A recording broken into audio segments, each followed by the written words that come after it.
Saya coba simpulkan sebentar dengan cepat bahwa setelah selesai sholat yang ditutup dengan salam itu, Assalamualaikum warahmatullahi, Assalamualaikum warahmatullahi. Kata Al-Quran, jangan terburu-buru untuk beraktivitas yang lain sebelum Anda menyempurnakan satu amalan, yang amalan ini begitu dahsyat dalam pandangan Allah Subhanahu wa Ta'ala. Amalannya disebut dengan zikir. Di tulisan kami sudah disebutkan rincian amalan plus dengan dalil-dalilnya. Ya, saya persingkat. Tema kita adalah tentang amalan pasca salat. Di bagian kedua ini. Baik, ini tema kita. Kemudian amalan besarnya adalah zikir.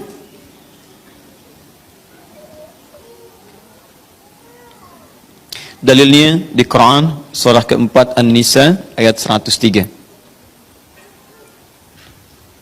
Ini tema besar kita. فَإِذَا قَضَيْتُمُ الصَّلَاةَ فَاذْكُرُوا اللَّهَ. Fokus. Maka jika Anda telah tuntas mengerjakan salat, segeralah berzikir kepada Allah Subhanahu wa Ta'ala. Ingat, amalan pasca salat yang diutamakan apa? Zikir. Saya mau tunjukkan pada Anda satu hal yang sangat mendesak. Kenapa amalan ini begitu sangat ditekankan oleh Al-Quran?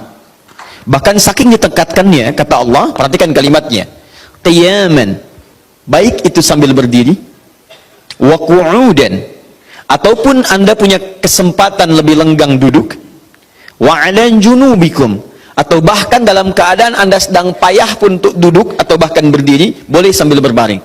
Perhatikan, saking pentingnya amalan zikir ini, itu Al-Quran seakan menghadirkan semua situasi untuk menggunakan amalan ini. Ya, bukan tidak ingin menoleransi, tapi ada sesuatu yang penting di sini. Saking pentingnya seakan-akan kalau dalam bahasa yang lain, tolong jangan tinggalkan ini. Ya, kalau Anda memang buru-buru harus langsung bangkit pasca sholat. Ada yang bahkan setelah salam subuh, Assalamualaikum, Assalamualaikum, saya harus kejar ke tempat pekerjaan, langsung mau berangkat. Nah, terburu-burunya Anda untuk mengejar pekerjaan itu tidak menghalangi Anda untuk berpikir. Kalau bisa sambil jalan pun zikir aja, ayo lakukan, kerjakan amalannya. Kalau Anda senggang, duduk dengan tenang, lakukan. Kalau amalan ini tidak penting, mustahil Anda diminta untuk mengerjakannya, sekalipun dalam pekerjaan yang sifatnya darurat Anda mesti lakukan. Paham sampai sini? Baik, nah nanti kita akan lihat apa rahasianya amalan-amalan ini, zikir ini. Kemudian kita nanti akan urutkan seperti pertemuan lalu telah saya turunkan beberapa bagian-bagiannya. Nanti kita akan gali apa esensi dan rahasia di balik kalimat-kalimat zikir yang kita sampaikan itu. Baik, saya percepat. Zikir seperti pertemuan lalu adalah setiap aktivitas yang mampu mengingatkan dan mendekatkan kita dengan Allah Subhanahu wa Ta'ala. Jadi ada dua nih. Satu ingat, kedua dekat. Awas, ini selalu menyatu, terkait berkelindan, tidak akan pernah berpisah. Di orang yang ingat Allah pasti memiliki kedekatan dengan Allah. Jelas ya? Baik, jadi kalau cuma ingat tidak membuat dia dekat, ini bermasalah. Ketika seseorang ingat pada Allah, hubungannya menjadi dekat dengan Allah. Ketika menjadi dekat, maka dia akan dipelihara oleh Allah Subhanahu wa Ta'ala. Dipelihara dari maksiat dan segala yang menyulitkan dia dalam kehidupannya. Makanya mustahil ada orang berzikir tapi berbuat maksiat kepada Allah. Apa nih? Mereknya Akhir TV. Jangan, itu bir. Oh, pakai bismillah dulu lah, mungkin berkurang dosanya dikit. Enggak bisa. Jadi tidak akan bersanding taat dengan maksiat. Anda ingat Allah, mustahil berbuat maksiat. Ya, maaf, seorang karyawan yang ingat Allah tidak akan bermaksiat dalam pekerjaannya. Seorang ibu istri yang ingat Allah tidak akan bermaksiat dalam rumah tangganya. Seorang anak yang ingat Allah tidak akan pernah bermaksiat dalam kehidupannya. Maka dari itu, nanti kita akan lihat puncak zikir, apakah hanya dalam pasca sholat saja atau dalam aktivitas yang lainnya. Maka yang pertama, ini akan membantu mengingatkan dia kepada Allah. Yang kedua, membuat hubungannya dekat dengan Allah Subhanahu wa Ta'ala. Nah, amalan ini ada setidaknya 6-7 amalan. Hari ini saya janjikan untuk mengurutkan amalan-amalan ini. Ya, saya ingin tes dulu apakah Bapak Ibu masih ingat atau tidak. Satu apa? Istighfar. Istighfar. Saya tuliskan satu, istighfar. Apa dalilnya? Cepat saja, kalau tidak tahu katakan apa? Allahu a'lam. Baik, masih ingat? Saya sebutkan kemarin hadis Nabi di riwayat Muslim hadis 591. Masih ingat? Baik, ini ada istighfar. Baik, yang kedua apa? Allahu a'lam. Enggak ada, Bu, Allahu a'lam. Baik. Assalamualaikum warahmatullahi wabarakatuh. Assalamualaikum warahmatullahi wabarakatuh. Astagfirullah, astagfirullah, astagfirullah. Allahu a'lam, Allahu a'lam. Enggak ada. Baik. Baik, kita lihat ini istighfar atau masuk kepada kalimat thayyibah. Dalilnya Quran surah keempat ayat 103, kan? Kemudian yang kedua, bisa juga bacaan Al-Quran. Bacaan Al-Quran. Baik, Quran surah ke-15, dalilnya ayat ke-9. Ya inna nahnu nazzalna dzikra. Kami telah turunkan Al-Quran sebagai zikir. Jadi kalau Anda baca Al-Quran, itu Anda sedang berzikir. Kemudian bisa juga hafalan Al-Quran. Anda menghafal misalnya. Baik. Misal Anda tidak membaca, tapi selesai salat Anda membacakan ayat-ayat Quran sebagai hafalan. Ada ayat kursi misalnya, ada 3 surah yang terakhir, ada kemudian ayat pertama sampai 5 misalnya, Al-Baqarah, ya ada ayat-ayat yang lainnya, hafalan misalnya. Begitu Anda bacakan, Anda sedang berzikir. Dalilnya Quran surah ke-54, ayat 17, ayat ke-22, ayat 32, ayat ke-40. Ketika Allah menyebut para penghafal Quran, menyebutnya dengan proses berzikir. Walaqad yassarnal Qur'ana lidzikri. Kami telah mudahkan Al-Quran sebagai zikir. Ya, hafalan di sini zikir. Untuk dihafal, untuk berzikir. Jadi kalau Anda pasca salat kemudian membaca ayat-ayat Quran dalam hafalan bukan menggunakan mushaf, maka Anda sedang berzikir kepada Allah Subhanahu wa taala. Dan nilainya 4 kali lebih banyak dibandingkan dengan yang membaca. Ya. Nah. What?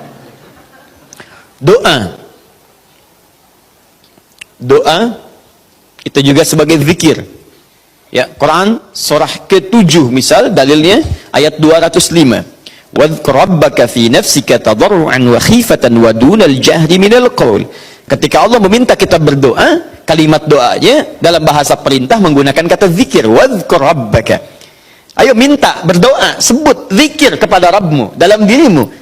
Dengan perasaan penuh harap, penuh ketawaduan, minta kepada Allah. Jadi ketika Anda diminta untuk memohon, berdoa kepada Allah, kalimat doa itu menggunakan zikir. Jadi ketika Anda sedang berdoa, Anda sedang berzikir. Bukankah saat berdoa Anda ingat kepada Allah? Bukankah saat berdoa keadaan Anda menjadi lebih dekat dengan Allah? Nanti kita akan lihat doa apa yang biasa dibaca Nabi pasca sholat dan seperti apa cara memohonnya. Ada rahasianya. Anda tidak menggunakan ini, sangat disayangkan. Anda kehilangan momentum, dipercepat untuk memudahkan seluruh proses kehidupan Anda. 5, masih ingat? Salat. Salat. Nanti ada lagi amalan. Pasca salat, ada salat. Di begitu selesai, Assalamualaikum, Assalamualaikum. Kapan kemudian ini kita mesti tunaikan salat yang ini? Dan ada rahasianya juga. Bahkan salat yang ini boleh jadi akan memberikan syafaat dengan izin Allah kepada hamba-hamba yang dirasakan kurang amalnya. Karena ketika amalan-amalan fardu tidak bisa menolong Anda dari proyek akhirat yang telah Anda cita-citakan untuk masuk surga itu, maka yang akan dicari pertama kali diantaranya adalah amalan yang ini. Maka Anda ketinggalan dari itu yang bisa membuat situasi tegang saat di akhirat. Hati-hati, Anda ketinggalan handphone, perasaan luar biasa sedihnya. Balik lagi ke An-Nur, dicari-cari lewat CCTV. Tapi Anda ketinggalan yang sunnah, kenapa tidak Anda buru kemudian? Tadi nggak sholat sunnah, besok lagi, Masya Allah. Belum tentu besok dia hidup. Dalilnya Quran surah ke-20 ayat ke-14. Ya, innani anallahu la ilaha illa ana fa'budni wa aqimis salata lidzikri. Saya Allah, tidak ada Tuhan yang layak disembah kecuali saya. Sembah saya. Bagaimana cara nyembahnya? Tunaikan salat sebagai zikir kepada saya. 6. Memperbanyak menyebut Allah, menyebut nama Allah, atau juga dengan al-asma'ul husna. Al-asma'ul husna. Dalilnya Quran surah kedua Al-Baqarah ayat 152. Fadhkuruni adzkurkum. Ayo cepat sebut nama saya, maka aku pun akan mengingatmu. Aku menyebutmu. Di orang yang selalu ingat Allah, nanti Allah akan ingat pada dia. Nanti saya kasih tahu rahasia yang paling besar. Bahkan ada orang yang saat membutuhkan ya, dalam persoalan kehidupan kepada Allah, sebelum dia minta, karena Allah telah mengingatnya, Allah ringankan aktivitas kehidupan dunianya. Dia bukan nggak punya masalah, jadi kayaknya nggak kelihatan punya masalah, cuman setiap akan mengalami masalah diringankan oleh Allah sehingga seakan-akan nggak punya masalah. Nanti ini akan sangat menentukan bagian yang keenam ini, apakah hidup kita akan semakin mudah atau mendapati kesulitan yang berliku. Sebut nama Allah. Ya, bagaimana cara menyebutnya? Bisa disebut nama Allah langsung, bisa disebut dengan Asmaul Husna. Di mana dalilnya? Quran surah ke-17 nanti dari ayat 110 sampai 111-nya. Di ayat 111 tegas dikatakan, "Qulidullaha." Ayo sebut Allah, panggil, katakan Allah. Awidur Rahman atau Ar-Rahman, ayyamma tad'u falahul asmaul husna. Maka kapanpun Anda bisa memanggilnya, memintanya, Anda boleh memanggil dengan nama yang terbaik sesuai dengan kebutuhan Anda. Nanti saya kisahkan, ada orang baru selesai sholat, kemudian menyebut nama ini, dan satu di antara nama yang paling luar biasa, ketika dia selesai kata Nabi, dari mana kamu tahu menyebut dengan nama itu?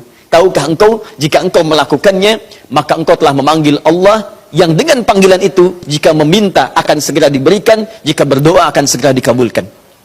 Rahasianya luar biasa. Nanti kalau sudah tiba waktunya. Hadisnya sahih. Ya. Saking sahihnya, ini ditempatkan oleh Sayyid Qutb di dalam satu kitab yang Al-Aqaid Al-Islamiyah, padahal kitabnya tentang akidah. Ketika membahas tentang asma wa sifat, nama-nama Allah Subhanahu wa ta'ala. Hadis ini dimasukkan, padahal hadis ini amalan tentang amalan pasca salat. Ketujuh, bagian terakhir, ini adalah indikator yang paling penting, yang terakhir ini, sampai saya pisahkan tersendiri dalam aktivitas harian. Zikir paripurna. Ini yang zikir paripurna. Makanya saya kasih garis, ini amalan pasca salat, disebut dengan zikir, bukan amalan biasa, tapi semua amalan ini akan dibawa kepada seluruh aktivitas hariannya. Bukankah pasca sholat ada yang jalan, pasca sholat ada yang kerja, pasca sholat ada yang makan, pasca sholat bahkan ada yang masak, pasca sholat ada yang bicara? Maka orang yang pasca sholat zikirnya itu benar latihan zikirnya, maka makannya adalah makan dengan berzikir kepada Allah, bicaranya zikir kepada Allah, jalannya zikir kepada Allah Subhanahu wa ta'ala. Nanti saya turunkan ayat-ayatnya, bagaimana orang berjalan sambil zikir, bagaimana orang kemudian makan zikir, bagaimana orang bicara zikir. Jangan-jangan selama ini kita hidup 24 jam tapi aktivitas kita tidak dalam rangka zikir kepada Allah Subhanahu wa taala. Nah, dalilnya Quran surah ketiga Ali Imran ayat 190 sampai 191. Inna fi khalqis samawati wal ardi wa ikhtilafil laili wan nahari la ayatin liulil. Siapa ulul albab itu? Ayat selanjutnya, alladzina yadhkurunallaha. Mereka itu orang-orang yang senantiasa zikir pada Allah Subhanahu wa taala. Qiyaman, dalam keadaan dia berdiri, wa qu'udan, ataupun dia duduk, wa ala junubihim, atau